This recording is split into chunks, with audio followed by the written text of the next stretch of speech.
Hello everybody and welcome back to another Fear the Walking Dead review, and today we'll be reviewing Fear the Walking Dead Season 7 Episode 15, Amina. And this is the 100th episode of Fear the Walking Dead, which is cool we got this far, but it's a shame most of the episodes have been really bad, to be honest.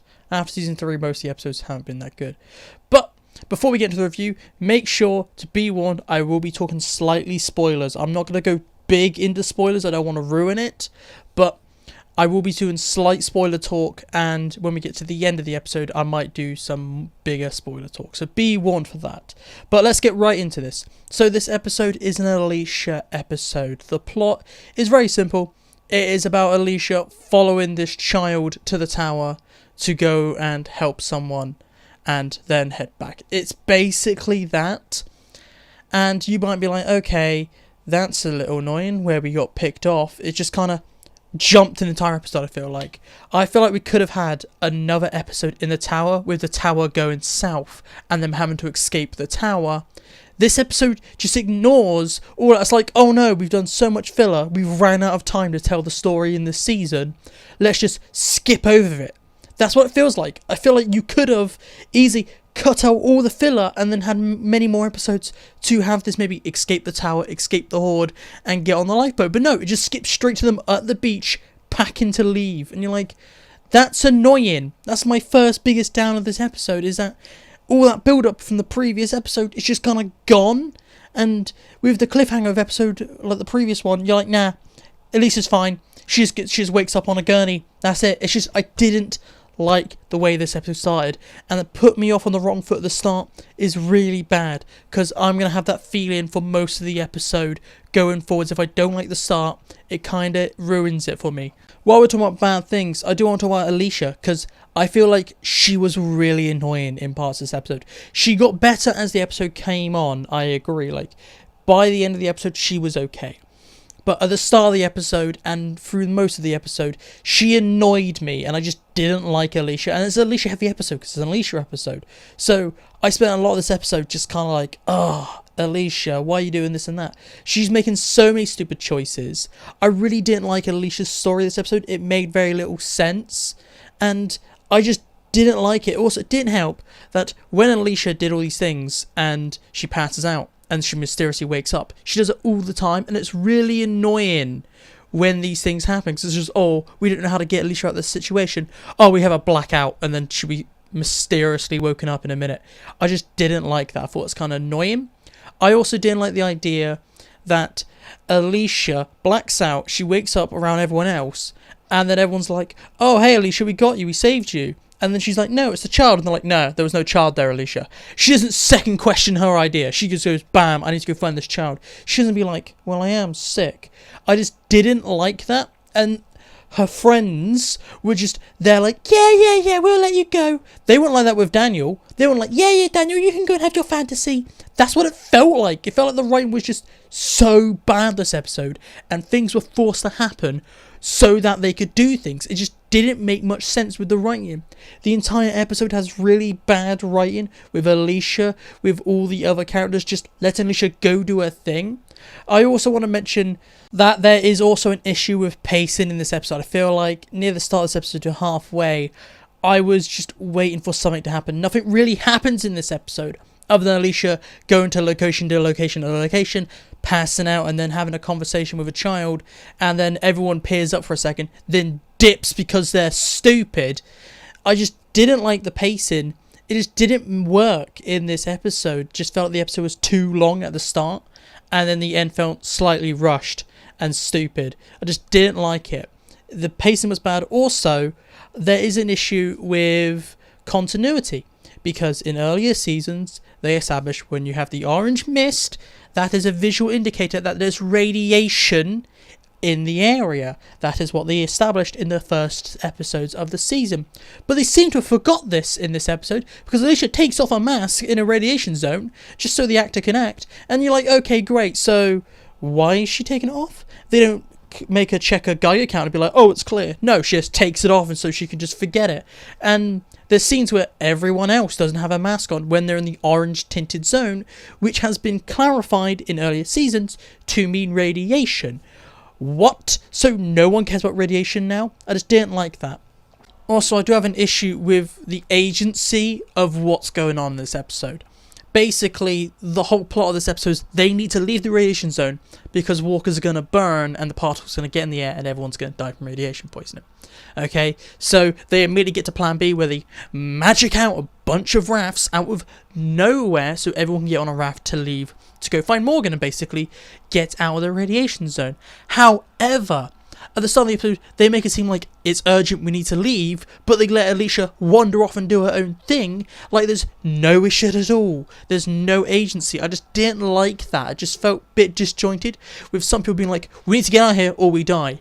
And then some people are like, oh, we'll just let Alicia just run around for a bit. We'll come get her later. I just didn't like that. The agency felt off. It was just not a very good writing overall. This is one of the worst writing, in my opinion, this season. I do have to say quickly that the teasing for Madison I felt was a bit heavy-handed, with them just showing lots of scenes from Madison from season 4. They didn't even show the good Madison from season 1 to 3. They show season 4 Madison quite a lot. And I just felt that was a bit heavy-handed in parts. I didn't like it. I thought it was okay. We also saw Nick through flashbacks.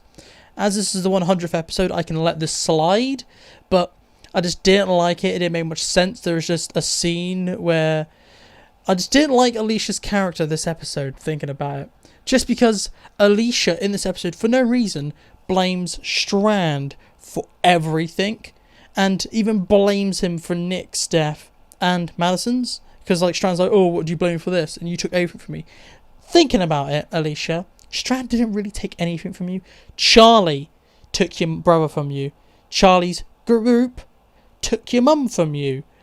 Being honest, Charlie's the person that took everything from you, in a way, not Strand. I don't know why they had to add that in and be like, oh, you took everything from me, Strand, like this angsty teenager thing. I just felt it was quite boring and it made no sense. Just the writers are like, hey, we should make Alicia hate Strand for no reason. I can't just keep dunking on this episode though, so there are some big positives. And one of them is that we see Josiah again from episode 4, which is really cool. So it made episode 4 worthwhile because it introduced a new character, Josiah. However, he doesn't really do much. He helps Alicia off screen and then just disappears to go get on the boats. That's kind of Josiah's thing. It's a shame. I would have liked to see more Josiah, and I really hope we see more of him in season 8 and he doesn't become like a Jacob kind of character who's always in the background. I hope it becomes a big role. But the biggest win of this episode is the actor Carmen Domingo. Strand carries this episode again. He's near the end of the episode. He's only in the end, but he carries the episode. In my opinion, this episode was becoming worse and worse, with Alicia just getting more and more annoying as the episode came on and the pacing was bad. Then Strand came in and he kind of fixed both of them. In my opinion, he was acting his socks off every scene he was in, except for the scenes when he was like especially drunk, right when we first meet him.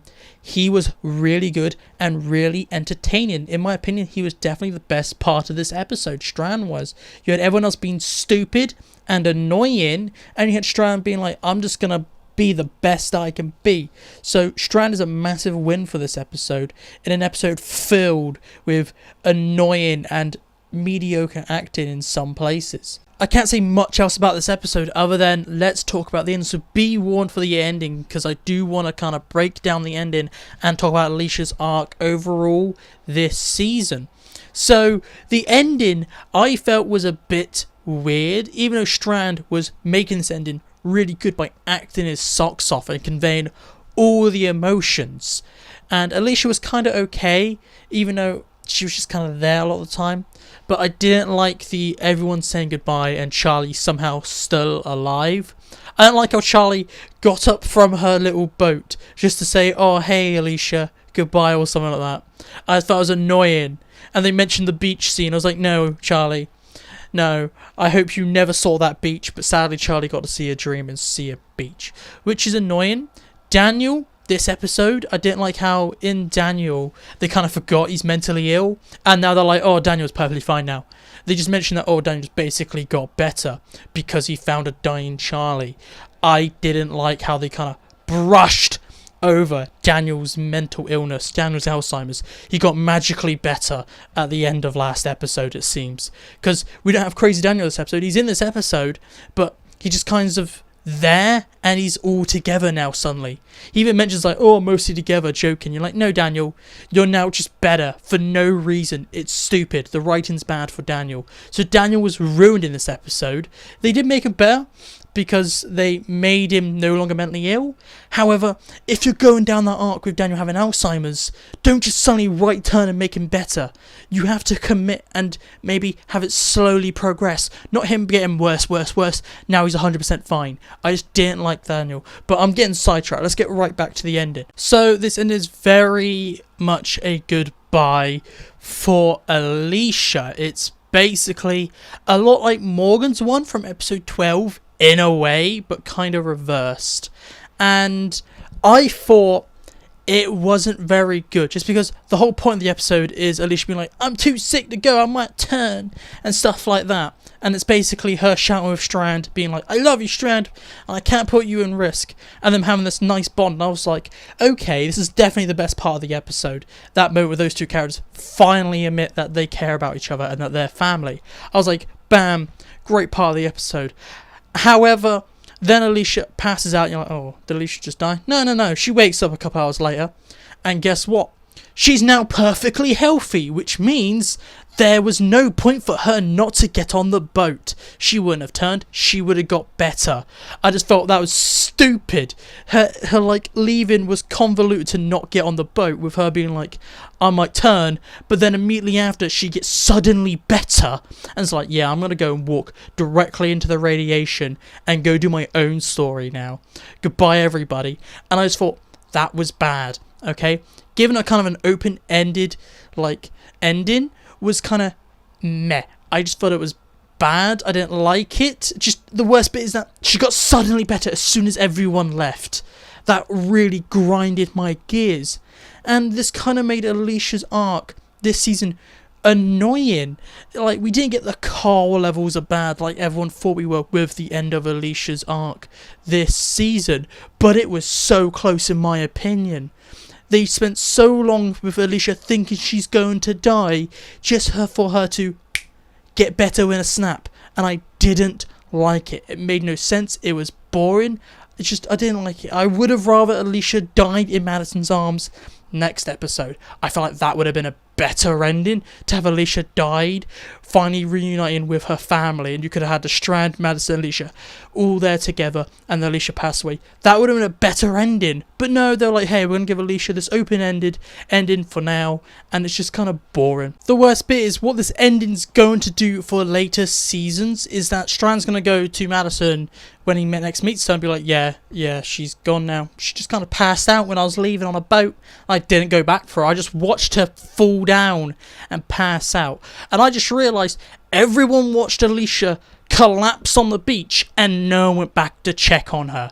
That is so stupid. Imagine Strand, who just admitted he thinks of her as a daughter, watching Alicia pass out maybe like 100 yards away. He's like a couple meters into the water. He didn't stop. He just kept going. He kept rowing. He just saw her pass out and he's like, yeah, she's dead. No one checked on her. That was really annoying. They all saw her collapse and no one was like, yeah, we're not going to check. I thought that was really stupid. Now it's time to move on to my one sentence, that's one word overall review. And this episode did not live up to the hype, I'm going to say. The writing was so bad this episode, I cannot even excuse it. The pacing was bad. Alicia was so annoying. Everyone other than Strand was annoying and just being stupid for stupid's sake in this episode. The ending just felt convoluted. I didn't like the ending. It was just like, I can't go because I'm going to turn, then gets better suddenly. Strand's the only good thing about this episode, other than just seeing Josiah again, because I like the character Josiah. Other than that, this is not a very good episode, and I'm going to have to say this is a boring episode. I can't really say it's bad, because there is some entertainment value here with maybe you get to see flashbacks of a better time with Nick and Madison, and I'm comparing this to season 4, which is not good in my opinion, but that's still better than season 7. So this is just a boring episode. It's kind of not very watchable. You can't really enjoy much of it, and I wouldn't even recommend watching it. Just make up your own ending for how this episode ends, in my opinion. But please tell me down below, what do you think of this episode? Did you like it? Did you not like it? What would you change about this episode? Would you change how Alicia ended, or would you change everything about this episode? Please tell me down below what your thoughts and opinions of this episode. And if you want more Walking Dead content, look on the screen. If you want something recommended for you, check the one in the middle. If you want the previous review, check the one on the right. And make sure to subscribe for all things Walking Dead. You get videos twice a week, every week, and you can be up to date on all things Walking Dead. But this is it for me today, so goodbye, peace out, and I'll talk to you at a later date.